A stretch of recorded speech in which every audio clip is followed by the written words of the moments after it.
it didn't matter if I'd have been in California racing for 3 days, stuck up in hotels and fly home and get home at whatever time in the morning. And she's sitting there with a crying kid like this. Okay, I got her. Bring her here, right? That's immediately flip the switch to the family side of it.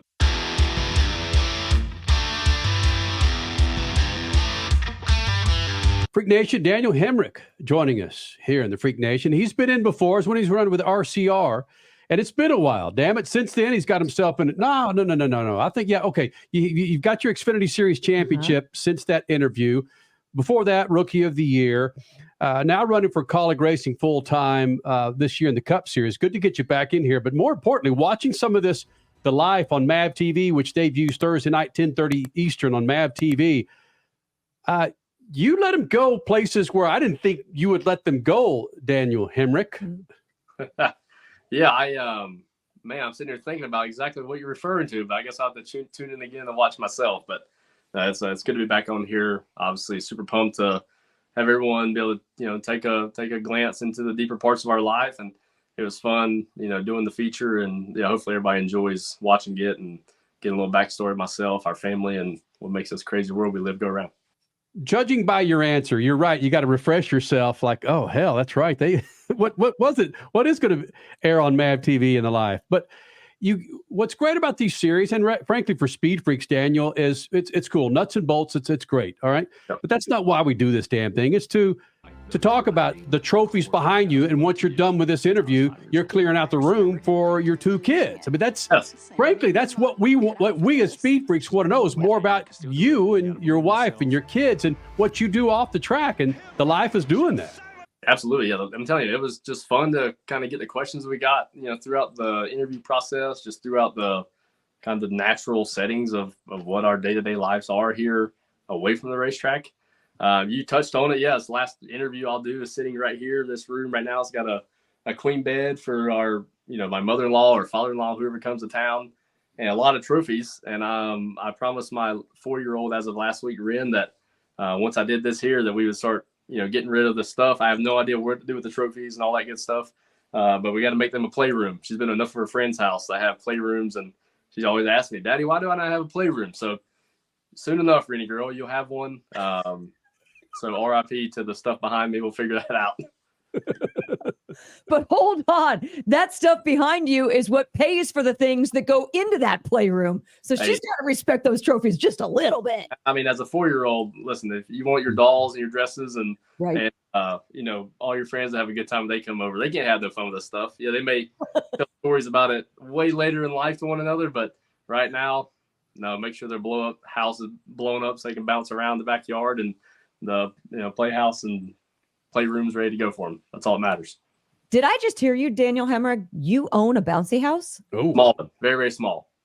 Yes, we have a little concrete pad out here on some turf, and in the summertime we fill it up with water. And our little guy Rustin's actually a 1.5 years old. He's perfected his way of climbing the thing, going down the slide into the water. So, my daughter, we got her one when she was little, and we've upgraded since. And it's funny you ask. It's literally outside running now because the sun just came out for the first time in days. So they're going to be wearing it out here this afternoon.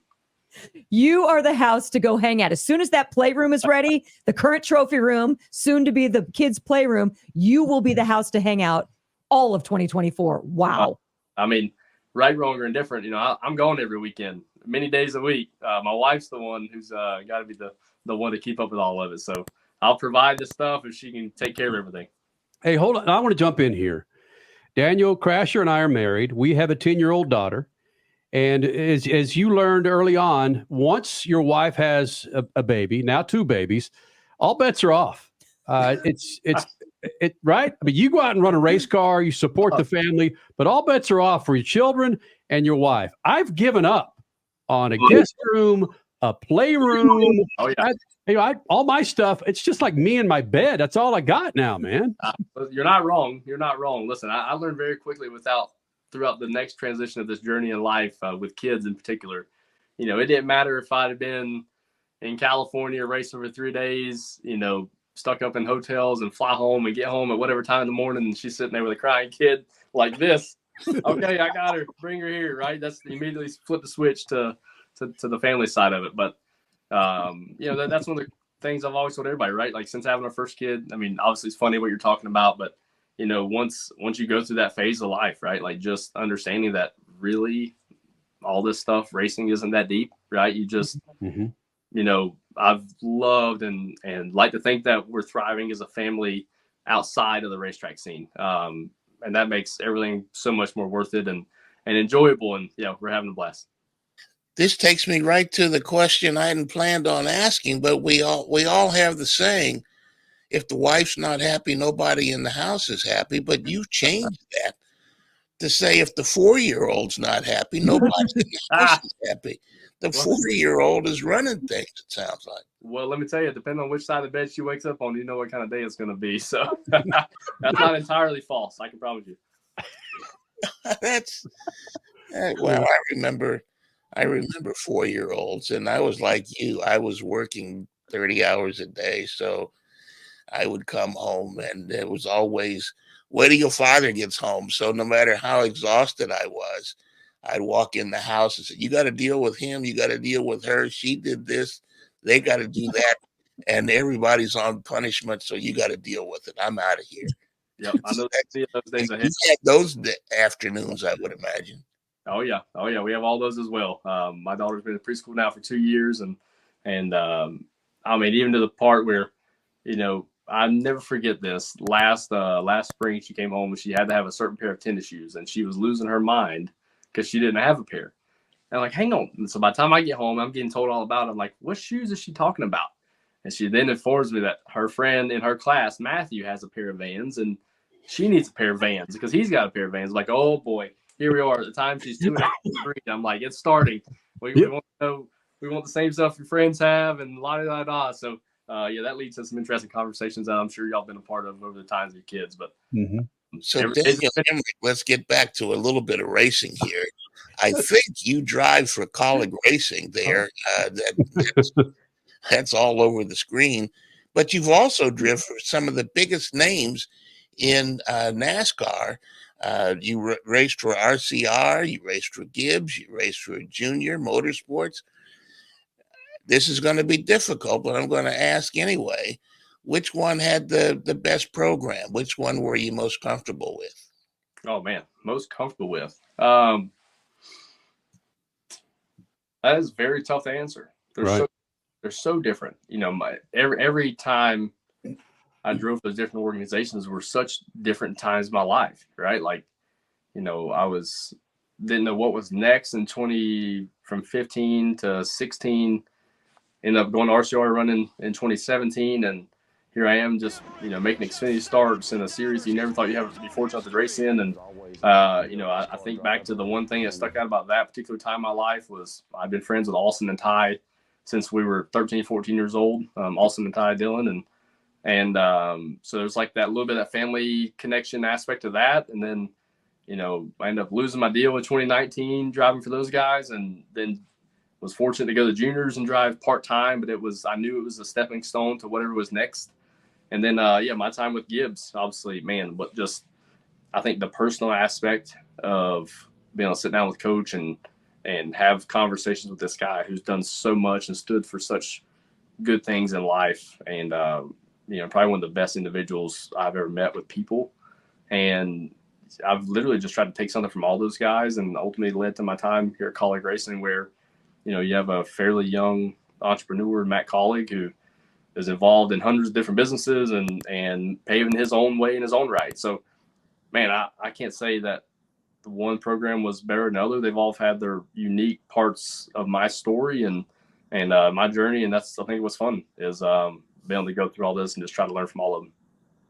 And Daniel Hemric, it's almost like every single part of your journey has led you to this, I'm just going to say it, phenomenal team that is Colleague Racing. Chris Rice, Matt Colleague, the things we've heard from AJ Allmendinger are just, everything is so incredible there. The Colleague culture, I don't even know if that's a hashtag yet, but it should be, because it seems like anybody that goes there finds their happy place.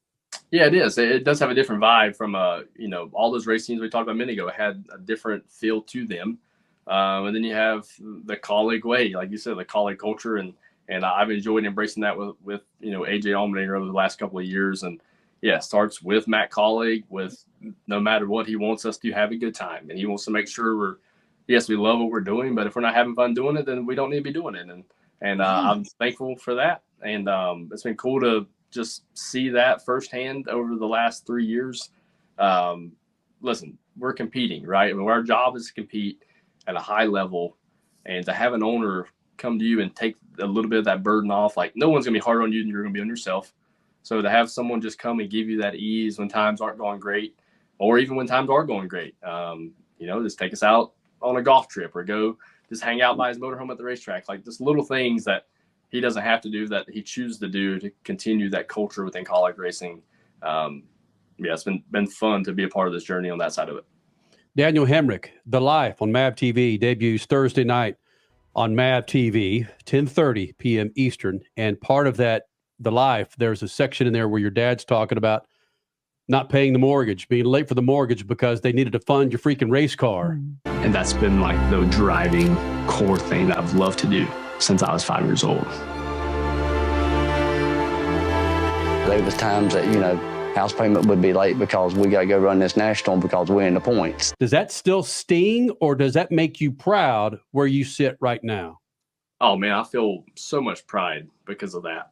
I think within that same story, I told a story throughout the segment of I remember, leaving go-kart races on nights where I may have only won one class instead of all 3 races I was in that night, and knowing that, there was enough money to stop at the Waffle House at 2 a.m. and only 1 of the 5 of us eat, or 2 of the 5 of us eat, or, my stepsister and I to eat, and not my stepmom and my father at that time. And I understood that. Like, for whatever reason, I don't even know why I knew what was happening as a 7 or 8, 9-year-old, but I knew what was happening and what I was seeing. My stepsister couldn't quite understand it, but I knew. So throughout getting to this point, sitting here today, like, I never have ever lost sight of how actually it was as a kid. So yeah, just super thankful for all the sacrifices, so many different people in my life, my family have made. It was special. It was cool to have them, right? I mean, I wasn't even in the rooms when they were telling these stories. So I got to see the rendering of how the segment turned out for the first time. I thought everyone did a great job of just capturing what was real. And I appreciated that of it. And hopefully everybody does too. Again, Daniel Hemric, The Life on MAVTV, 10:30 p.m. Eastern on Thursday night. You'll see a side of Daniel that you probably haven't seen before, including time with his father, his wife. There's a shot of you on your mountain bike where you're contemplating certain things. And again, seeing a side of drivers and frankly, just personalities is awesome to see when it comes to the insight that things like this provide. It kind of, you're talking about the meals at Waffle House and so forth. It's raising your daughters. That's a different animal now that you went through those things and providing. Listen, they're going to have their own. They got their own bouncy house now. You were fighting for waffles at their age. It is a little different for them than it was for me. Yeah. It is for sure. And maybe so, right? Maybe that's why. I don't know, but right.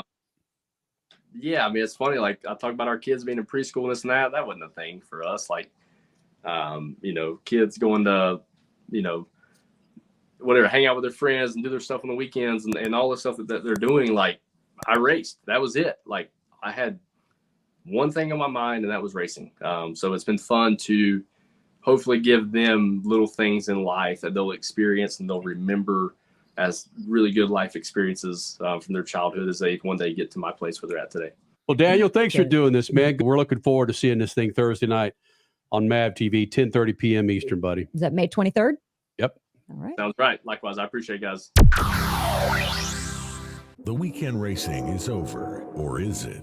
Not on MAVTV. Monday is All-American Racing Night on the network which never leaves the track. Sit back and enjoy grassroots red, white, and blue racing from America's most iconic tracks. Whether it's the precise lines of pavement ovals or the door-banging action of the dirt, MAVTV's Monday night lineup will bring you all the action from this country's legendary four-wheel battlegrounds. Monday night is All-American Racing, only on MAVTV, Motorsports Network. The NASCAR Cup Series Enjoy Illinois 300 hits Worldwide Technology Raceway on June 1st and 2nd, and the racing will be rocking. It's more than just the cars, it's all about the party. Country music's hottest new star, Riley Green, Big and Rich with Gretchen Wilson, Brittany Spencer, Tim Duggar, and Ludacris cranking the party into overdrive. There's something for everyone, and your access to the Confluence Music Festival is included with your race ticket. Go to www.raceway.com now.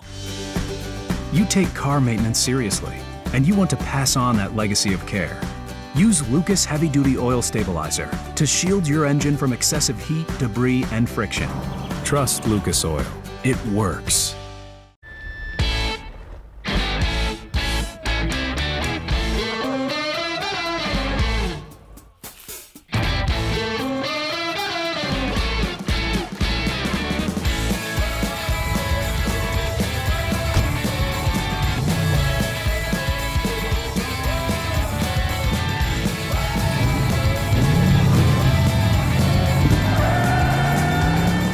Whatever you do, General Tire delivers.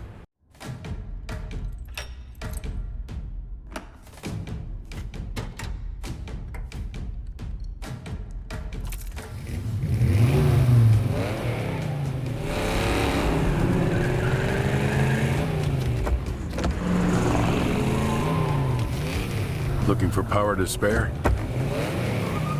Count on an FVP battery. FVP. Verified, proven.